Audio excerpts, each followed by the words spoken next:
कि आज का दिन एक बहुत बड़ी शख्सियत, एक ऐसे पैगंबर का जन्मदिन है जिसे हम सब मोहम्मद साहब के नाम से जानते हैं।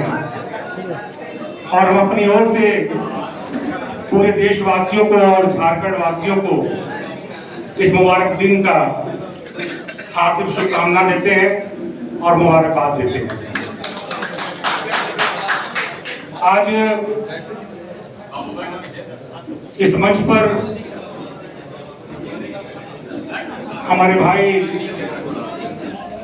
आसू के केंद्रीय अध्यक्ष भाई सुदेश महतो जी, डॉक्टर देवशरण भगत जी, प्रेस बंधु, तो इसके कि मैं कुछ बोलूं, मैं अपने भाई के लिए कुछ बोलना चाहता हूं कि सुदेश भाई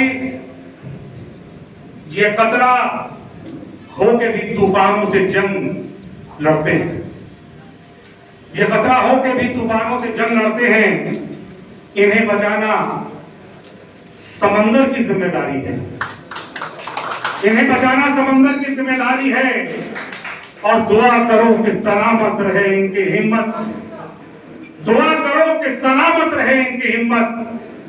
ये चिराग कई आंधियों पे भारी है और हम लोगों ने देखा है। ये अलग सी बात है कि परिस्थिति ऐसी नहीं बनी कि शाना बशाना में इनके साथ काम कर पाता। चूंकि जब विचारधारा की बात होती है तो निश्चित रूप से छात्र जीवन से राजनीति करता आया हूं। जब मैं दिल्ली यूनिवर्सिटी में था उसी समय से राजनीति करने की शुरुआत हुई। एनएसयूआई में रहा, यूथ कांग्रेस में प्रदेश में प्रवक्ता रहा और ये काफला राजनीतिक काफला चलता रहा, बड़ी मजबूती से चलता रहा। मैं संक्षिप्त में ये बात बताना चाहता हूं कि फिर उसी दरमियान मेरी मुलाकात आज के वर्तमान के अध्यक्ष भारतीय जनता पार्टी के परम आदरणीय बाबूलाल मरांडी जी, जो प्रथम मुख्यमंत्री थे, उनसे हुई और उन्होंने कहा कि झारखंड के लिए, झारखंड के हित के लिए, नौजवानों के लिए, जल जंगल जमीन के लिए जो लड़ाई हम लड़ रहे हैं, इस लड़ाई में आपको साथ देना है। आप यकीन मानिए, क्योंकि उनकी पृष्ठभूमि जो थी वो भारतीय जनता पार्टी से आए थे। उस समय राष्ट्रीय उपाध्यक्ष हुआ करते थे। अटल बिहारी वाजपेयी की हुकूमत में वो वन एवं पर्यावरण मंत्री भी रहे। लोगों ने मुझसे कहा कि आप कैसे सरवाइव करेंगे। मैंने कहा कि बाबूलाल जी के साथ मैं इसलिए भी आ रहा हूं क्योंकि विजन जब किसी का स्ट्रांग होता है तो उसका साथ देना चाहिए। और यकीन जानिए कि 14 साल की लंबा सफर जो रहा, उस संगठनात्मक दृष्टिकोण से मैं उनके साथ शाना बशाना चलता रहा और बड़ी जिम्मेदारियां मिली। उतरी छोटा नागपुर संथाल परना जैसे परमंडल का प्रभारी बनने के बाद अल्पसंख्यक मोर्चा, क्योंकि उस डिवीजन में काम करना था, प्रदेश अध्यक्ष के नाते काम किया, केंद्रीय महासचिव बने और कोशिश की कि मजबूती से पार्टी का एक मजबूत पार्टी को कैसे किया जाए, इसके लिए हमने एक बहुत अच्छा माहौल बनाने का प्रयास किया। और जो मेरा समाज है, जिसे मुस्लिम समाज कहते हैं, ये बात इसलिए बताना जरूरी है क्योंकि पूरे झारखंड राज्य में, बल्कि पूरे देश में इसको ठगने का काम चल रहा है। क्योंकि हम अब अपने नौजवानों से ये पहले भी कहते आए और फिर कह रहे हैं कि नौजवान हमारा जो है वो मुख्य धारा में चलना चाहता है, लेकिन भटक कब जाता है।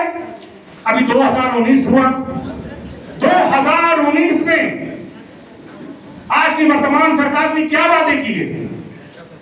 हमारे समाज के साथ भी उनकी बैठकें हुई। हर जिला में अंजुमन के साथ उनके नेताओं ने बैठकर ये कमिटमेंट किया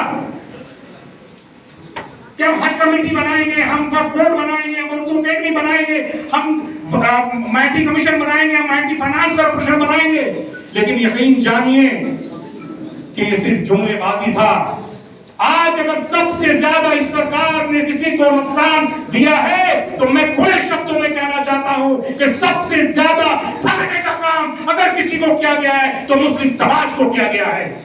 लेकिन आने वाले दिनों में यकीन मैं दिलाना चाहता हूं अपने समाज को, अपने 65% युवाओं को, अपने छात्रों को, वो हर उन गरीबों को जो ये देख रहा है कि जंगल लूट लिया गया, जल लूट लिया गया, जमीन लूट लिया गया, खनिज संपदाएं लूट ली गई, लेकिन कौन इसको बचाएगा?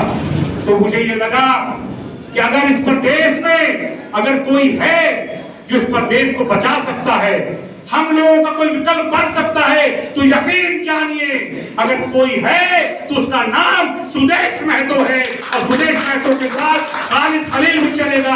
खालिद खलील के साथ हमारे विभिन्न जो राजनीतिक संगठन है, गैर राजनीतिक संगठन है, सबको यह एहसास होगा। और हम इस मंच के माध्यम से अपील करना चाहते हैं कि कोई धर्म की राजनीति का कोई इन पर कोई मुहर नहीं है। ये बहुत बड़ी बात है। ये ऐसा व्यक्तित्व है कि इस व्यक्तित्व ने जो काम किया है वो बहुत ही बड़ा काम किया है। इन्होंने क्या काम किया है कि जब मैंने कहा नौजवानों से, वो नौजवान को हिंदू या मुसलमान नहीं, नौजवान होता है।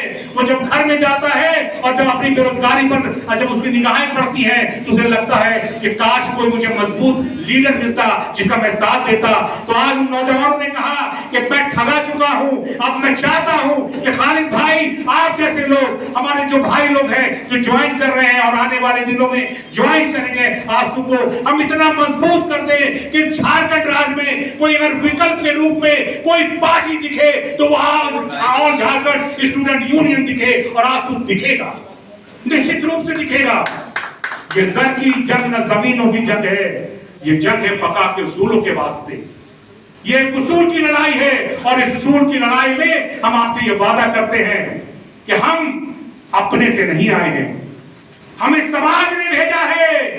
हमने समाज के बुद्धिजीवी लोगों से बातें की हैं। 5 दिन पहले जब मैं इनसे मिला, इन 5 दिनों में जो मेरे में स्टेमिना था, मैंने विभिन्न संगठनों से बातें की। उन लोगों ने कहा कि निश्चित रूप से हम जब देखते हैं तो मुझे लगता है कि भाजपा को हराना चाहिए। हम देखते हैं कि हमें लगता है कि कोई सांप्रदायिक शक्ति है, लेकिन फिर वो ये देखते हैं कि कोई सांप्रदायिक शक्ति नहीं। अरे सांप्रदायिकता का अगर कोई चावा पहना है, चोला पहना है, तो उसका नाम हेमंत सोरेन है। वो उससे बड़ा सांप्रदायिक कोई नहीं हो सकता, क्योंकि वो जंगल लूट रहा है, जमीन लूट रहा है, और तो और मुसलमानों के बस से बदतर हालात बनाने में अगर किसी की सबसे बड़ी भूमिका है तो उस व्यक्ति का नाम हेमंत सोरेन है और उसके साथ कांग्रेस पार्टी है। और इसे बुखार फेंकने का हम संकल्प लेते हैं। समय बहुत कम है और इन्हीं के साथ मैं बस ये कहूंगा कि जिंदगी की असली लड़ाई अभी बाकी है। जिंदगी की असली लड़ाई अभी बाकी है। मेरे इरादों का इम्तिहान अभी बाकी है। अभी तो नापी है मुट्ठी भर जमीन हमने, अभी तो सारा आसमान अभी बाकी है। हम आंसू के बहने तले एक ऐसा माहौल बनाना चाहते हैं और नौजवानों से आह्वान करना चाहते हैं कि आओ चलो हम सब मिलकर सुदेश महतो जी को मजबूत करें। और संक्षिप्त में आखिर में एक बात मैं जरूर कहना चाहता हूं। मुझे आज भी सुबह फोन आया कि खालिद भाई, आपने कांग्रेस की राजनीति की, जेएमएम की राजनीति की, आप कैसे आंसू की राजनीति करने जा रहे हैं? वो तो भारतीय जनता पार्टी के साथ उनका गठबंधन है। तो मैंने कहा कि आप किसको कहते हैं? तो उन्होंने कहा कि आप जेएमएम को क्यों नहीं गया, आपको जेएमएम में जाना चाहिए। मैंने कहा क्या जेएमएम ने कभी भारतीय जनता पार्टी के साथ गठबंधन में सरकार में वो नहीं रहे क्या? उस समय भारतीय जनता पार्टी उन्हें सेकुलर नजर आ रही थी। ये बात आप नौजवानों को समझना होगा कि ये 2-2 बार भारतीय जनता पार्टी के गठबंधन में सरकार बनाने वाले लोग हैं। इनका चेहरा दोहरा चरित्र है। ये दिखते कुछ और है, जिस तरह से हाथी के दांत होते हैं, ये अंदर से कुछ और हैं। यकीन मानिए, अगर इन्हें मौका मिला आप ये इतने बड़े अवसरवादी हैं कि आने वाले दिनों में इन्हें लगेगा कि मुझे सत्ता पर काबिज रहना होगा। तो ये मेरे अल्पसंख्यक भाइयों, इस मंच के माध्यम से मैं खुले शब्दों में कहना चाहता हूं कि ये हेमंत सोरेन जमीन को बेचकर भारतीय जनता पार्टी से भी हाथ मिलाने को तैयार हो जाएगा, ये मैं बताना चाहता हूं। और ये मैं चैलेंज करता हूं, मैं ये चैलेंज करता हूं कि सिद्धांत की लड़ाई, बुनियादी जरूरियात की लड़ाई, मुस्लिम समाज की लड़ाई, आदिवासियों की लड़ाई, नौजवानों की लड़ाई अब कोई लड़ेगा तो उस व्यक्ति का नाम सुदेश महतो होगा। हम सब इनको ताकत प्रदान करने आए हैं और यकीन जानिए मुस्लिम समाज को रोटी नहीं चाहिए सुदेश भाई, उसे रिस्क नहीं चाहिए, उसे दाल और बिरयानी और चावल नहीं चाहिए। उसे क्या चाहिए? क्योंकि उसे यकीन है ये करके रिश्ते हलाल को हासिल, जिंदगी में जमाल पैदा करके रिश्ते हलाल को हासिल, जिंदगी में जमाल पैदा कर। अरे वो है रज़ाक, रिस्क देगा ही, अपने अंदर कमाल पैदा कर। रिस्क देने वाला ईश्वर है, अल्लाह है, वो देता है। हमें क्या चाहिए? हमें भी बिजली चाहिए, हमें भी शिक्षा चाहिए, हमें भी सड़कें चाहिए। हमारी बच्चियां पढ़ना चाहती हैं, उन्हें अच्छा स्कूल चाहिए।